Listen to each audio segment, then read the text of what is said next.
This is the Inquisitive Minds Podcast.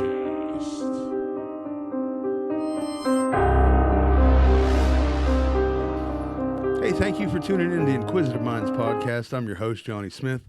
With me today, we have a comedian from Pittsburgh who is the owner and inventor of Goat Grinder and has been running the Scarpaci's open mic for the last 10 years.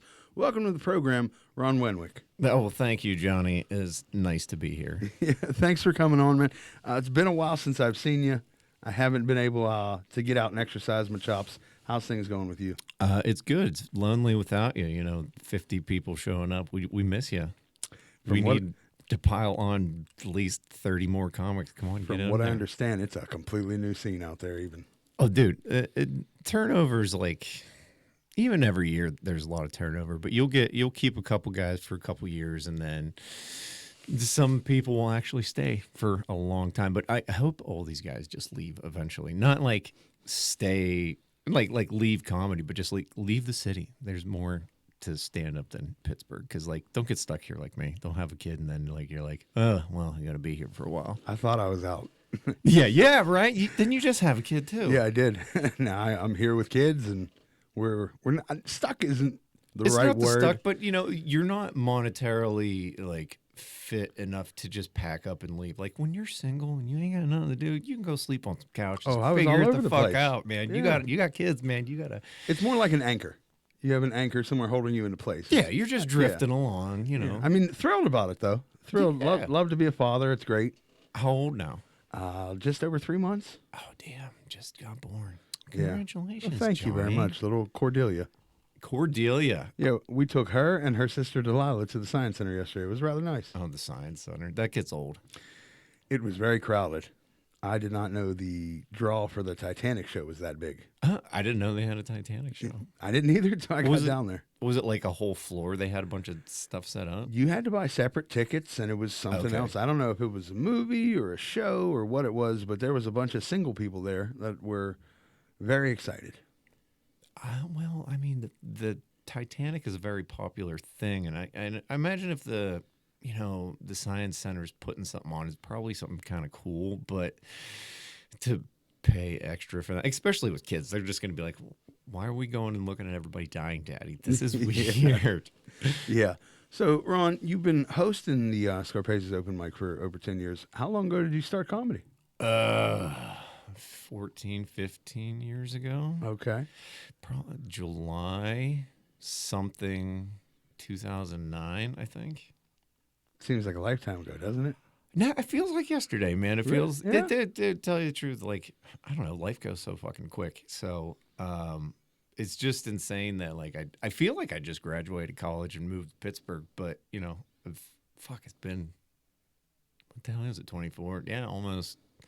I can't do math. 15. Where'd you 16 come from years. then? Where are you from? Where are you from? I came from Jamestown, Pennsylvania. Oh, in a far exotic land. Oh my goodness, very exotic. Lots of wildlife up there. Mm-hmm. If you've never been there, that's where the ducks walk on the fish. It's probably the most popular attraction for people. All right. So if you want to see ducks walk on fish, Jamestown is where it's at. Have you never been there? I don't think I've been there outside of maybe going through there. You gotta. You're gonna have a lot to kids things that you're gonna need to do. Write this down on your list, John. Oh, okay. A lot of kid stuff out there. Jamestown, no, but it's fun for the kids. You get there's like thousands of carp, and they're fucking huge, and you just throw bread at them, they go crazy. Is that where Penn State has a campus out there? No, this is Jamestown's. Jamestown. In my head, I was thinking Johnstown. Oh, John. No, well, my wife is from Johnstown, Jamestown, New York? Pennsylvania. Jamestown, Pennsylvania. Yeah, that's Jamestown, Pennsylvania is by Pymatuning Lake, which is like 2 hours north of Pittsburgh, hour south of Erie. And then like, what is it, hour or two above Erie is Jamestown, New York. And they have the Comedy Hall of Fame, but none of that means a fuck to Jamestown, Pennsylvania. Yeah, we ain't got shit. Jamestown, Pennsylvania sucks. I mean, I don't know how I misheard that. I got out, man. That's all I can say. There you go. You're an escapee. Dude, well, I always remember like, my brother's ex-wife was like, "You'll fucking never get out of here." I was like, "Watch me, bitch." That's like some That's like small town motivation right there. Well, that's just like, it's just in a small town. That's the mentality that everybody's just like trying to bring you down. They don't want you to get ahead. They're like, why are you getting ahead? I don't understand. Instead of like being supportive, like, cause I was like that my whole life. I was like, oh, these fucking people are getting ahead. We got to knock, maybe not necessarily knock them down, but just not root for them. Okay. Cause like, I have like a totally different mindset after like, I don't know, probably 5-6 years ago. Like I used to just like hate everybody for whatever. I remember. Yeah, and like I still hate people, but it's just like different now. Like I'm way more supportive for everybody. I don't care anymore because like I did realize that what I do doesn't fucking like the shows that somebody else is getting. They did something to get there, and whatever they're doing, I'm not doing. I should be mad at myself, not mad at them. I remember there was a visual change that I saw, and it wasn't like I liked you from the start. Like I've always talked to you and bullshit with you, but I remember you being almost like a little Eeyore-ish. And then I don't know, like I started seeing like comments and posts online of you being all supportive and pleasant and shit. And then I'd seen you in person, and you were just like, oh, I was like, oh, this new Ron is great. I was like, Johnny's back. That was when you first came back from Texas, right? Yeah, I needed all the support I can get when I came back. Yeah, you definitely, even right now, you definitely seem like a lot more clear-headed. Like even when you first came back from, I don't know if you talk about it or anything. No, I did. Okay. Be free to. I don't want to, because I didn't want to step on your toes or anything. But yeah, like when you came back, like I could just see it in your eyes. I was like, man, Johnny's fucking gone. Where'd Johnny go? Yeah. Chris told me when I came back, I was like a zombie. Oh yeah, dude, you look so much like more cognitive now. Like when I'm gonna be honest with you, when I was like, hey, can somebody help me with Go Grinder? And like you were like, hey, and I was like, oh no, I can't. Johnny's gone. I don't know. Okay. I was like, I don't know who I'm inviting out here, so I was like, I'm gonna have to pass on Johnny this time. Okay, But that's fair. I'll give you a shout out next time because like you seem like yeah, good. I'm so glad. I am so glad because I was like, oh no, Johnny's just like this forever now. Well, let's break it down, Ron. I had literally lost everything, like all my possessions, my car. I was homeless when I left there. I lost someone who I thought I was going to marry. Yep. You know what I mean? I was quitting hardcore meth addiction. And that's like everything besides like that. The meth thing was like that's where I could just like tell there was something wrong. Like, cause like I've had people I grew up with fucking get hooked on meth, and man, they're not here anymore. Mm-hmm. They are not fucking here anymore. But you like, yeah, you definitely seem like you're back. Yeah, I feel like I'm back. If that makes any sense. It does, like, because people don't understand. Like, when people are on hardcore drugs, they're fucking different people. Oh yeah.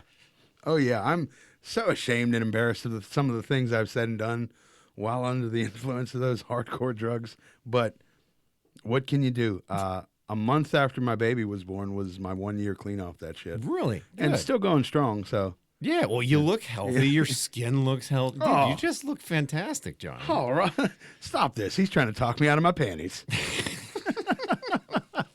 Well, you look healthy. That's Thank you. I'm glad to be healthy. I appreciate it. Well, before the last time I saw you was at Scarpaci, you looked like he got drugged through the gravel, and I was like, oh, Johnny. That's exactly how I felt. Oh my God, dude. I couldn't imagine, dude. I had no idea when you came back and you were like telling me that. I was like, how the hell did I not hear anything about this? I mean, I did my best to hide it from most people. You did a fucking great job. Until I tried to kill myself, and then just everything came out in the wash. Yeah. Well, I'm glad you weren't very successful with that. I was not thankful to. I'm thankful that I wasn't. Killing yourself is tough. It's very ballsy. That's a tough decision. I was ready to go. At the time. And it wasn't about a ending relationship or drugs. I just felt like I had enough of life. Right. Like, and I was just ready to go. Obviously, I didn't do it well enough, though. But I feel like that's probably the drugs that you were on talking, right? I'm sure. It has to be because, like I take something for depression.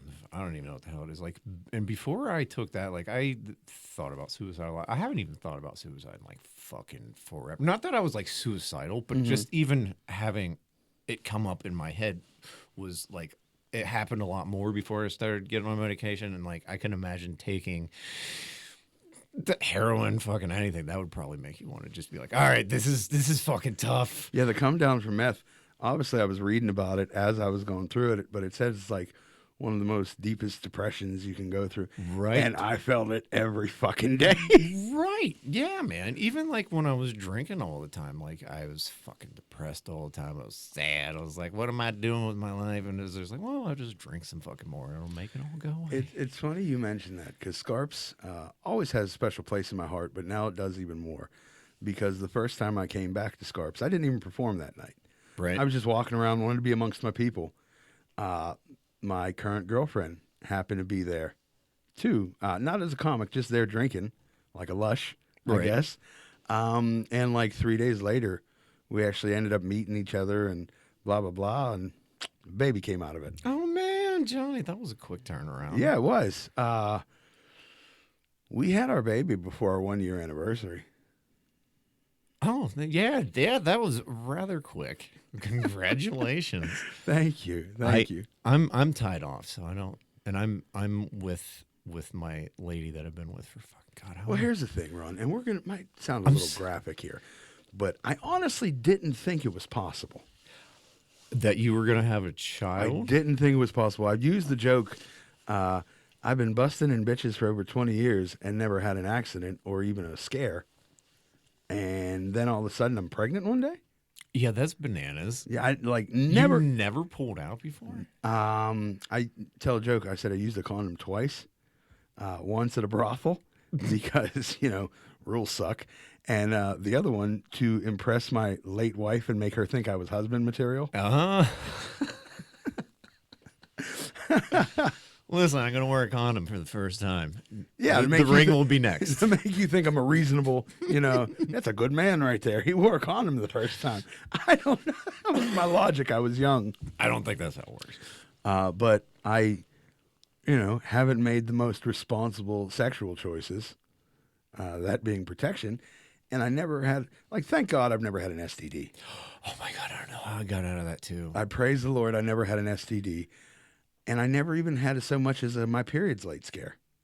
I've had some late scares on periods, but like when I was younger, but shit, even still, man, how young was that? That must have been pre-20, because I had my first kid when I was 20. Mm-hmm. So my daughter is going to be 21 this year. It's insane. I can't even believe it. Time goes fast. I know. That's what I'm saying. I don't even feel old, but I guess I'm old. I was born at the turn of the 19th century, so the late 19th century. How old are you now? 30. I just turned 37. Okay, so you're not too much younger than me. Yeah, I'm not by any sense. Internally, I'm probably a lot older. We're getting it. Yeah, oh yeah. Well, I don't know. You just gotta lay off the fucking thing, don't you? I mean, I've been hard on my body my whole life. Yeah, that meth probably took about 10 years off. Ron, and I don't know if I've said this on this show, but it's fucked up to me in my head that no one will ever believe that I didn't lose my teeth off of meth. Oh yeah, you lost them fucking pre-meth. Wait, this is just bad teeth, but this is white trash, drug-free, bad teeth right here. This is genetics, but people are gonna be like, "You ever smoke meth?" And if I go, yeah, before they were like, oh, I could tell. Yeah. It may all make sense now. Yeah, no, not at all. So Ron, how did you start? I want to ask you about how you got into hosting Scarpaci's because that's a staple in the Pittsburgh comedy scene. But tell me a little bit about your early journey because that seems somewhat. I didn't start till 2018, so that's a whole lifetime. Damn.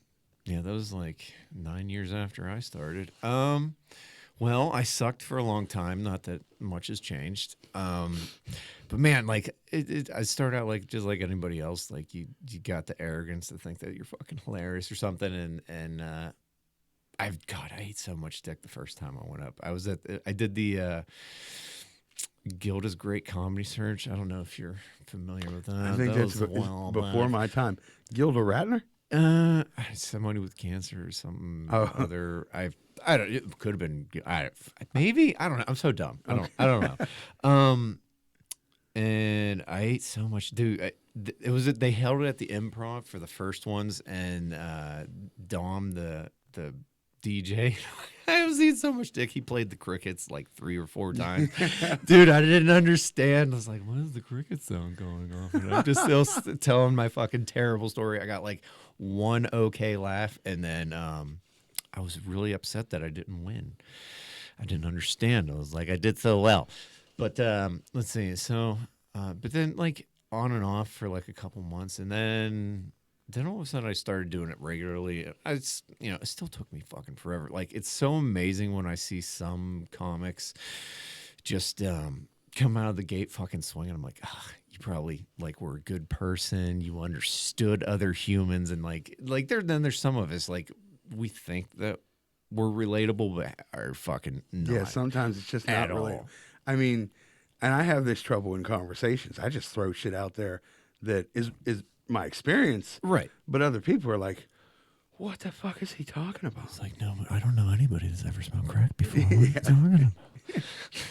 Like, and I think even through some of my jokes, especially all the cutting room floor jokes that I've tried to talk about points in my life that just I can't get people to relate to. Like, I remember I had a joke that I worked on for months. It was about selling porn in high school because I did that for a little while and couldn't get anything out of it. I just tried and tried to eventually I was like, fuck this stupid joke. Dude, I feel like that would have been a very profitable thing as long as all you needed was 2 VCRs. No, this was what it was is I found this website that sold DVDs for that's never 99 mind. That's cents. right. You're so much younger than me. You guys had the internet growing.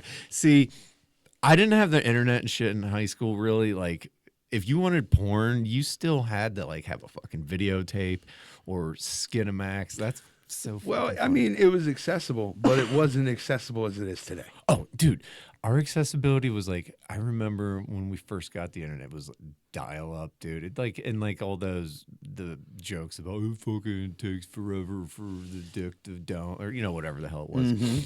It was true. It took forever. Yeah, to watch like a 1.5-minute clip, it took so long just to download halfway. You had to wait till the next day. You downloaded it at night. You woke up in the fucking morning, and you're like, yes, it downloaded. But now you scroll and you get whatever, whenever the fuck you want. Oh, it's so gross. It's something. I wonder about the porn industry because obviously I don't know about it like as much as someone in it. But you see all these things on like Pornhub or Xvideos or whatever site you use. Yep. That's all free. You don't ever have to really pay money to see it. How do these people making money? Well, the advertising, they get and even still people buy subscriptions to the, I don't know. I don't have one. Never had one. I never needed one because I'm not just there for, I need in and out. I got shit to do. Okay, so the dream I had when I was like 14, my prime horn dog years, was always to get some type of subscription to like a porn site. Right. Because I would have full access and blah, blah, blah, blah. Never ended up getting it because it phased out and didn't need it. But I remember at that age, I was like, yeah, one day I'm going to get a subscription. No. But now I won't even pay for an OnlyFans. Dude, yeah. Some people like that interaction or they're lonely. Like, see, I've never been in that situation where, like, I'm just drifting through life single, fucking 20s, 30s. Like, I've been with somebody like my whole life, basically. And even when I wasn't, like, I had McKenna, so it couldn't be like just some sleazy fuck just watching, whatever. And we didn't have OnlyFans, but even still, like, I didn't like going to the strip clubs. That just really wasn't appealing to me. I went to the strip clubs a lot. I started going when I was 17 till about 22. I think I stopped. Yeah, but that's still pretty young. Yeah, I mean, I got kicks out of it. And then later on, I started realizing, like, I'm really kind of just wasting my money here. Yeah, you're just throwing money in the wind, getting second, third names. And, nobody against that. If that's what you do, have fun. If that's what you want to do, have fun. Just for me, why would I keep paying someone to get my dick hard? Yeah, well, Ralphie May said it best. Something like, I'll paraphrase it, just like going to a strip club is like giving a homeless man plastic fruit. Mm. Yeah, what the fuck is the point? It looks good, but you can't do anything with it. Yeah. I mean, some guys probably can. Like, I mean, if you're a baller and you got some money. I can't afford to. I don't have the money for that. And then, let's be honest, at the other end of the spectrum, especially now, I don't have the drugs. Yeah. And honestly, do you even want to do the drugs now? Like, No. Coke, you can't even do that without a fucking fentanyl. I mean, I strip or smoke a bunch of something. weed now. Yeah, weed. But I always have. Yeah, like I'm so upset at my younger self for even doing any other drugs because other drugs are just fucking stupid now. Like being older and like doing fucking coke and whatever. It's just like that was so dumb. I will give some pushbacks about hallucinogens. No, hallucinogens are fine. I think I'm not gonna go like Joe Rogan. Everybody fucking should take. Should take no, not everybody should. I think if you experience them, that's fine, and I think if you don't, that's also fine.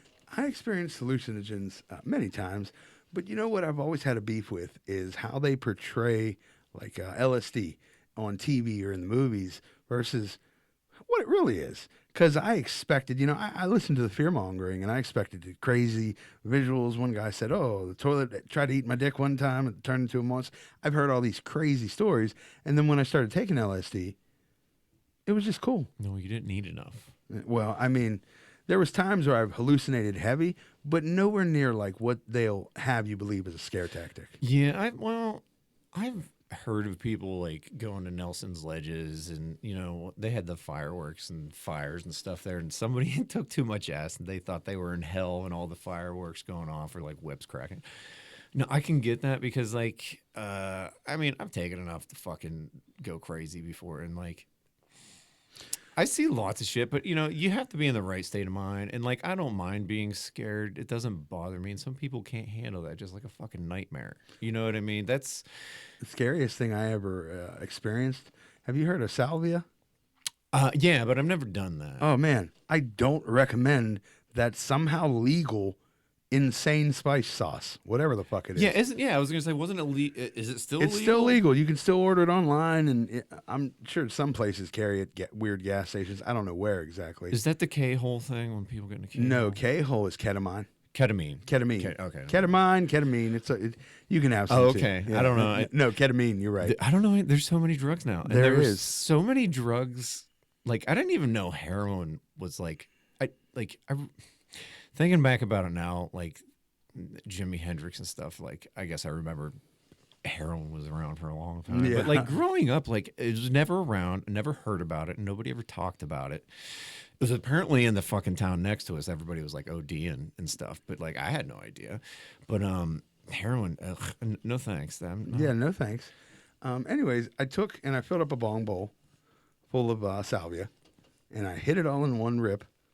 Oh yeah, that's okay. And then I had this horrible, like, extreme hallucination that these like demons that looked like Mickey Mouse and It, a cross between Mickey Mouse and It, were pulling me down a funhouse tunnel. Like, and it was just like, it wasn't like something I was just seeing. I was in it. Like, the walls, Oh, yeah, it was the most visual and horrifying hallucination I've been in. And I remember coming out of it and thinking to myself, I told my brother, "You're going to have to watch me. I'm going to take a nap here because I feel like the only way to feel better is to remove my head from my body." And I was like, just make sure I'm sleeping. Don't let me cut my head off. What would cause that though? Like, what in your head? Does everybody have like nightmare ones? I don't know. And honestly, if people have done that more than once, like after they smoke that, if they go back for round 2, they're too much for me. I can't deal with that stuff. Have you ever taken a nicotine patch and slept with one of those? Yeah. That's basically a hallucinogen. Really? Dude, I had the most vivid nightmares for months trying to like when I was quitting smoking cigarettes.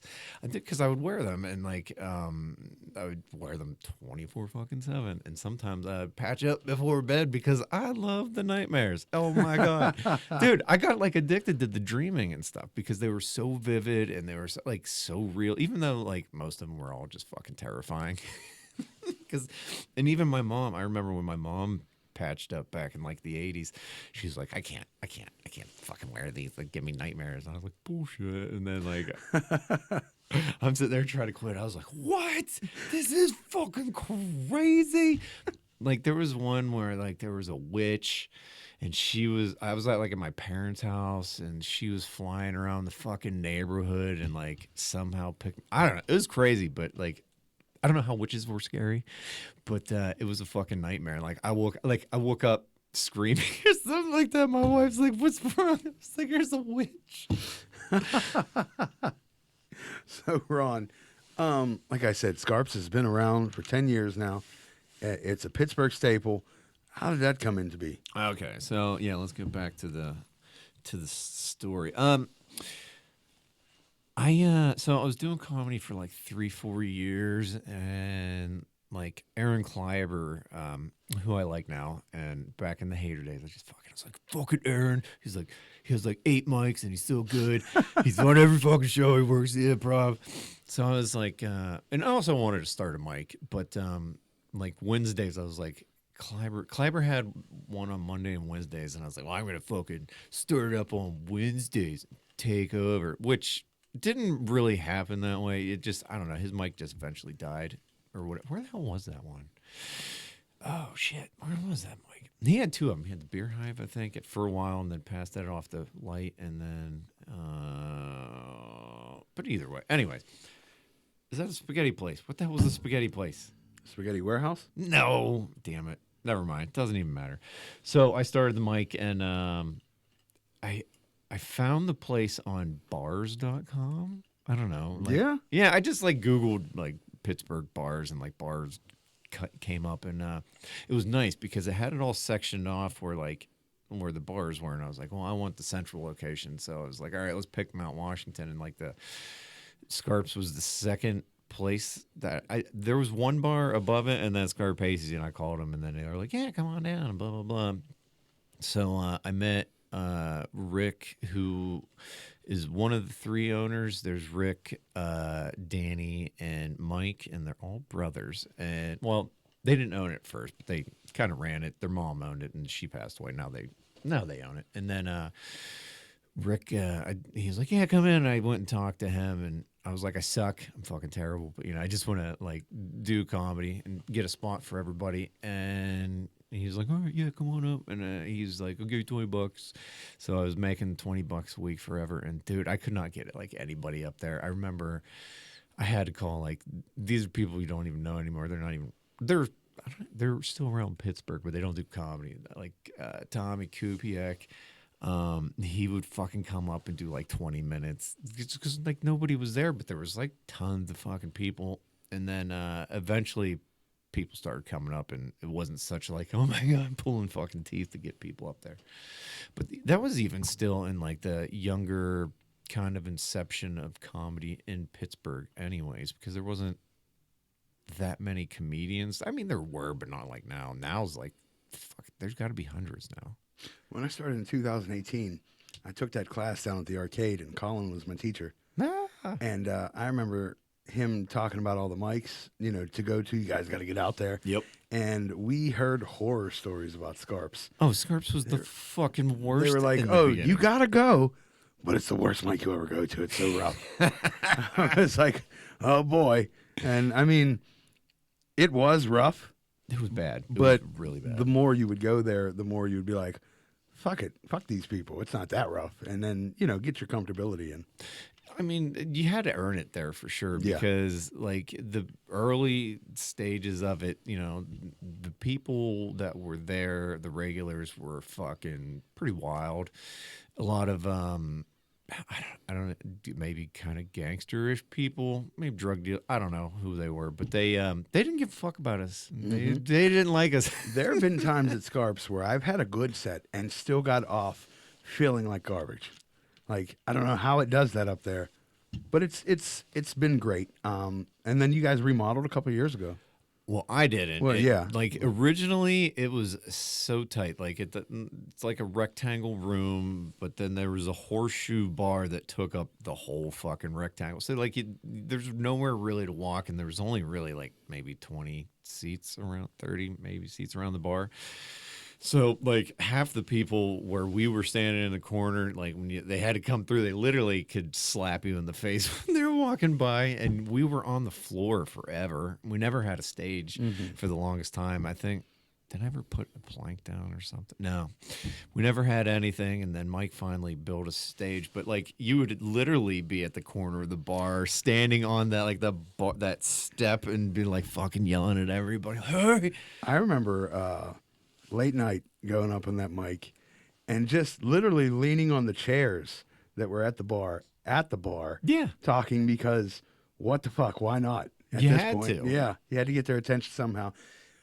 One memory that stands out for me though is when they had like a funeral or memorial service there at an open mic. Well, that was actually that wasn't even that long. Was that before COVID? No, that was a little bit after COVID. The owner actually died. Their mom, Danny's mom, died, and they told me to have the mic because that's what she would have wanted, I guess. So I was like, okay, and then we did it, and it was kind of awkward, but everybody that was there for the what's the after funeral, the reception, I don't know what that's called, but they were all hanging out there. Funeral after party, y'all. Yeah, well, they were just hanging and talking, and they were all in the back, but they were still all coming through, and we were all like telling jokes, and I was like, this isn't fucking awkward at all. Very strange, but always fun up there, no matter what.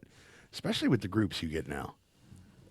I like the new kids. The new kids are a lot of fun, and they're better. They're like. Not everybody, but they're just starting out better. I just feel like everybody's comedy knowledge going in is so leveled up. Like compared to like when I started, I had like a book and Matt Wolfarth. Okay. What I mean? There's just so much content out there now with people talking about how to do stand up, or there's just more people, and also I don't know. I'm more receptive to people. I used to just didn't like talking to anybody, but anyway, That's fair. And honestly, I don't watch that much stand up while I'm there because stand up open mic comedy is. I've is hosted open mic Scarps a comedy. couple times when you were out, and man, that's exhausting. That running up, back and down, back and forth, making sure people know who's next. Did you host for me? Yeah, I've hosted for you 2 Okay. or 3 times. Okay, Yeah, I can't fucking remember. there's 52 weeks in a year, 52 times at Scarps every year. So I've only been there for 500 mics. yeah, so you're bound to forget a couple. A couple. Let's talk about Goat Grinder. Okay, Goat Grinder. What about it? It is your company for a grinder. It's a tobacco grinder. It is a pickle grinder, and whatever the fuck you want to put in it after. And I brought you one after you purchased it. I thank brought you, one Ron. for the podcast, so now you I can. appreciate that. Now you can just leave it here and smoke in this idiot radio network room and ruin all the equipment. So I'm going to go back and cut a little bit of this because I wanted to do better for the promotion of the Oh, thing. that's okay. Ron, let's talk about Goat Grinder a little bit. All right. Well, let me tell you, I brought one here for the show Oh, thank you because I very love much. you guys so much, and I'll do goddamn open bitch. I'll do a promotional code so you guys get a discount for a while. And then you can just add it on the what do you want it to be? What's your podcast called? Is it just the Johnny Smith No, this show? is Inquisitive Minds. Inquisitive. That's I can't spell inquisitive. Just I am. How about we'll do Minds. Minds is Mines the promo will code. save you 25% for the next month. Or when are you going to air this? Uh, Gonna be a it'll be while? on a month from now, roughly. Okay, well, just let me know, and then we'll You put it on. You want to look at the camera and cut a quick commercial, and I'll run the commercial like for the whole month on the podcast. Yeah, let me. Okay. Hey, everybody. This is Goat Grinder. This episode has been sponsored by Goat Grinder. Right now, go to goatgrinder.com, enter in IM20 to get 20% off your order. All right. Hey, everybody. My name's Ron. I'm the owner of Goat Grinder. And this is the Inquisitive Minds podcast. We're sponsoring this forever now. We're going to give Johnny $1 million. So everybody watch this. No, I'm kidding. Anyways, so it's grinder, sifter in a mason jar. It's this is your pressure band, keeps it all together. It's your top grinder, bottom grinder. When you're ready to grind up, slip it on there, give it a snug, throw in, I don't know, whatever you want, and then off center post so you don't smash everything in the middle. And then all your junk will fall into this handy dandy sifter, and then everything else will fall in here. I use it to make relish. So what happens is when I grind up all the, you get all your pickle stuff in here, but then, you don't have to have a fucking juicy hot dog. You dump out that extra sauce. And they do fit on larger regular mouth mason jars. I would sell them for $75. Someday I'll raise the price, but for now they're $75. I started out at $90, and then I came down. I should have stayed at fucking $90. I don't know why I'm giving everybody a break. And that's the commercial we're going to go with. That's exactly what I'm going to use, Ron. I'll cut it out and use it for the next few months, actually. Thank you. Well, thank you. It's going to be very exciting to see my face. Yeah, it will be exciting. I'm excited now. Let me pull this down. Jesus Christ. I was freezing when we first We don't started know who this. the owner is. We don't know what he looks like. He's just been incognito the whole episode. It's cold in here, man. Nobody knows that they didn't heat this fucking place. Ron, so where did you get the idea for Goat Grinder? I was out in my garage one day just eating a hot dog, and I was like, this hot dog is so fucking soggy. But I really would like to save all the pickle juice, because, if you save a lot of pickle juice and you drink all the pickle juice one time, it makes you feel It funny. gets you really good on pickle juice. Anyways, no, I just smoke a lot of weed, so I wanted something that worked better than a 3-piece of shit grinder. And because the last one I ever had, I don't know if you've ever had any grinder experience. Yes. Yeah. What happens? They all fucking seize together because they got those tiny. They get so hard to grind. Yeah. Well, not even. Yeah, because they're hard to clean, and I don't know. I don't save anything that I grind through mine. Like when I clean it, like. Mm-hmm. When I was younger, you'd be sitting there scraping the fucking sides off and stuff, and trying to save everything to smoke it, but. Now I don't even care. I know I messed up a lot of grinders for putting roach weed in there. Dude, you should see the fucking I can't say who it was, but I just posted something on Goat Grinder. Somebody gave me a Goat Grinder that one of the original ones. They had it for the past 2 or 3 years, and this thing they ground fucking everything in. There's probably meth. There's probably I don't know. But anyways, this thing she even said roaches. It's fucking disgusting, and it took me I had to soak it overnight. It was so fucking disgusting. That's funny. I remember one of the last times I was at Scarps, you ended up giving me a big old gallon Ziploc bag full of roaches. Yeah, I wish I didn't because I could use those right now.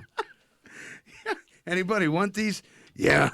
Life's not going too well. I'll take what I can get. Dude, I brought 3 or 4 bags of them. Nobody fucking wanted them. Yeah, I took them, and coincidentally, I ended up smoking the shit out of those. There was some fucking really good roach, because that was back when I was And to be clear, Ron's roaches, some of them were 3 inches. Oh my God, some of them were half a fucking blunt. Ron would roll a blunt out back, take 2 puffs of it, and be like, here, somebody, and then go put somebody else on stage. Then I would disappear. I would forget about it.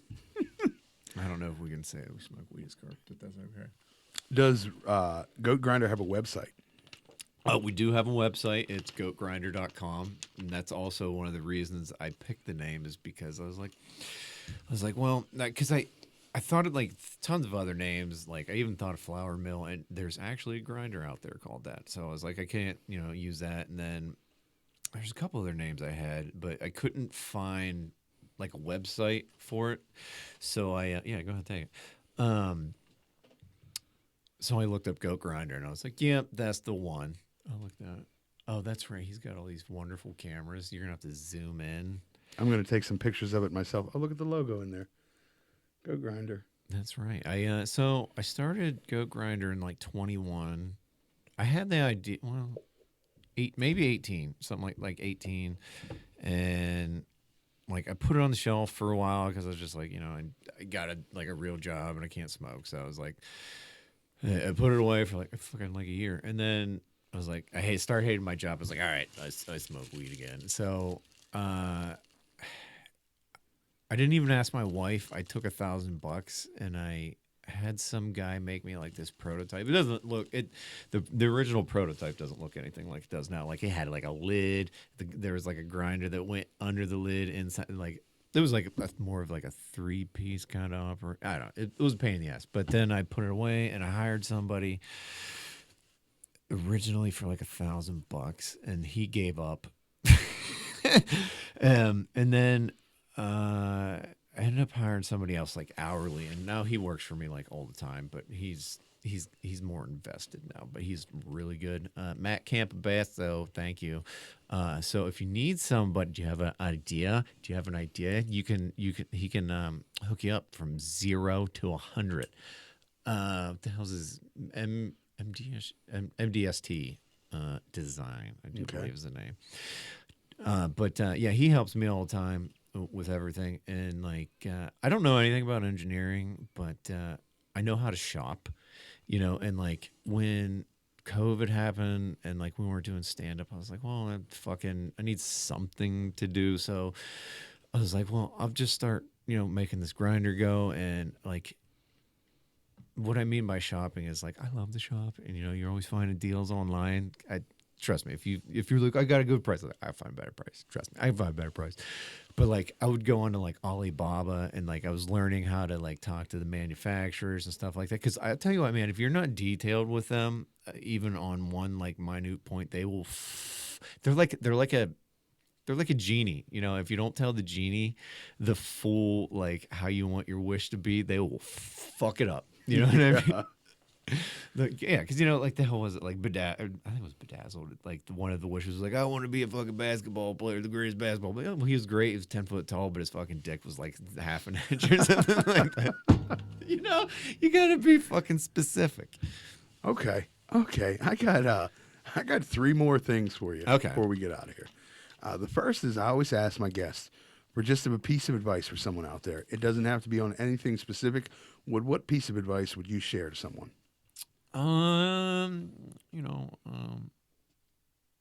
Just do it is a really good slogan. I like it just because nobody's ever gonna fucking tell you, what to do after high school. You kind of got to figure it out. Like if you like something, like how we like stand up, and you're out there learning how to do it, you just got to do it. You just got to get out there and fucking start somewhere. Like even with Goat Grinder, I didn't know what the fuck I was doing, but I learned how to fail through stand up because, that's all stand up is how good are you at failing and then, coming back and fixing what you fucked up and then being good with it and then failing again because you're learning another fucking joke. Failing at stand-up wasn't enough for me. I had to turn the heat up.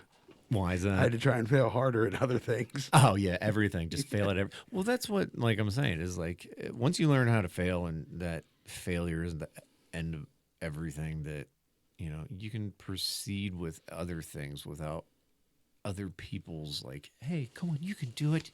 Mm-hmm. You can do it. Like, I don't need anybody to do that for me anymore. Like, if there's something I want to do, I'm like, fuck off. This is what I'm doing. And stay out of the way for a little bit. Absolutely. Great advice. And I asked you before the show, and you said you didn't have any paranormal experiences directly, but you have something from your father. Yeah, when my mom died, God, how long ago was it? I was not. God, it's been forever ago. Like 9 years ago, my mom died, and like when she died, my dad was there, and fucking the buzzer's going off, and they're checking her or whatever, and he's like, I swear to God, I looked over, and there she was, and she was like, I don't know if he's like, she waved goodbye, but like, and here's the thing, like, I don't really believe in totally paranormal activity, but like, my dad's never really lied to me that I know of. I mean, I'm sure he's lied to me, but he's never told me any like fucking crazy story. So I believe him, and I do believe there's a world we can't see,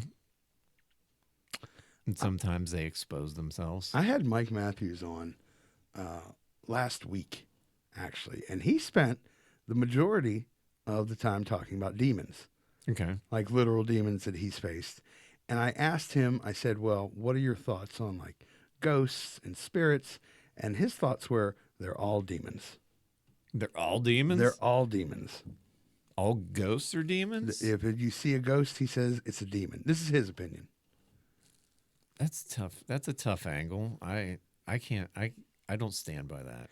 I agree. I mean, I I let my guests dictate what they want to talk about. You know what I mean? And I can't harsh anybody on their opinion, especially with the paranormal. But my mom might be a devil. Who Well, knows? but I kind of find that I found that hard to believe. I don't think so. I think it is what it is. It's just like fucking Tesla said. There's what the fuck is it? There's something I heard him say something about paranormal. Once we start studying non-physical something or other, we'll gain so much knowledge. You gain 10 years exponentially more knowledge than in the past. And like, I think that has something to do with like even ghosts and spirits and things like that, because like he always like was looking at the underlying fabric, like electricity and fucking radio waves, shit that isn't visible. So I think once we do start looking into things like that, we're probably going to be able to touch base with whatever is next after being human, I think. Because I feel like this is just like, what the hell is it? This is part of life. It's just part of life. Like, it's not over when you die by any means, I don't think. I'm always interested in other people's theories. Tell me a little more about, like, what's your thoughts on the next step in life then? Is there something post-human, for lack of a better term, heaven? I don't believe in heaven and hell and gods and whatever. I sometimes I like that. It's one of those like what is that? It's like a very selfish view where you think you're the only one that's really living, and everybody else is in your world. Mm-hmm. I kind of believe in that to an extent. Like, you guys are. You're welcome. You're welcome for being alive. It's all because of me. This is the Ron show. You're fucking. You're just a side character in it. Well, because I have a couple theories where we were all once like robots, and then we invented humans because we were tired of living forever, and then now we're humans. We're tired of dying, so we want to be fucking robots again. Which is kind of the way we're going, because people don't want to fucking die anymore. What happened to just? I don't want to like. Here's the thing. Like, I don't want to get put into the fucking matrix. Like, how people are eventually going to upload like consciousness and shit like that. I don't want to do that. I feel like they're going to put you in a box and control you and your spirit and shit. Like, I would rather just die and like, because my wife's like, I'm going to go to heaven. I'm going to fly by and wave and say hello as I go fucking about the universe. If they could transfer my consciousness, and it's something like Android or something, and as far as my mind is concerned, that's me. Like, I know I'm a robot or whatever, but I still think I have all my faculties. Right. I'll take it tomorrow. But it's not you. It's just an impression of you. Even because you die. You're eventually going to die. The only thing, unless they somehow figure out that your soul is some kind of electronic binary thing where they can suck it out of your fucking brain and literally shoot it into a fucking, you know what I mean? Yeah. Because otherwise what they're doing, they're just copying your thoughts and things that are right now or up to this point whenever they extract it. And then are you dead before that? Because otherwise then you still have more memories and you're still living. So whenever you're there with the robot, I'm suspecting, or maybe you're dead. I imagine, think of it like The Prestige. Like, it's gonna wake up and be like, hey, I'm still alive, but it's not gonna be you. Okay. Well, I would like it to be me. Honestly, I don't even care, and this is going to sound cold because I love relationships and all that I have. But eventually, with people dying, it's not that I want to stay long awake to see my relationships end. I want to see what the fuck people do in the future. Yeah, that's something I like believe is where when you die, you wake up to wherever the fuck we were or came from, because this is not that this is like a video game, but maybe. But like, I just really feel like somebody's figured out how to, or maybe we do live forever and we're just fucking bored. How long can you live the same fucking life for? I mean, like, if you live for infinity, you know what I mean? If it's truly eternal beings and you die and you live for fucking ever afterwards, how long can you live in heaven before you're like, this is fucking boring? Can we do something else? You know what I mean? There's got to be, maybe this is just one of our forms, and you die, you go back to wherever, and then they're like, well, what do you want to be this time? And you get the fucking hit the fucking slot machine, then you're a fucking lizard. I don't know. Okay. That's fair. Before we get out of here, promote yourself again for me, sir.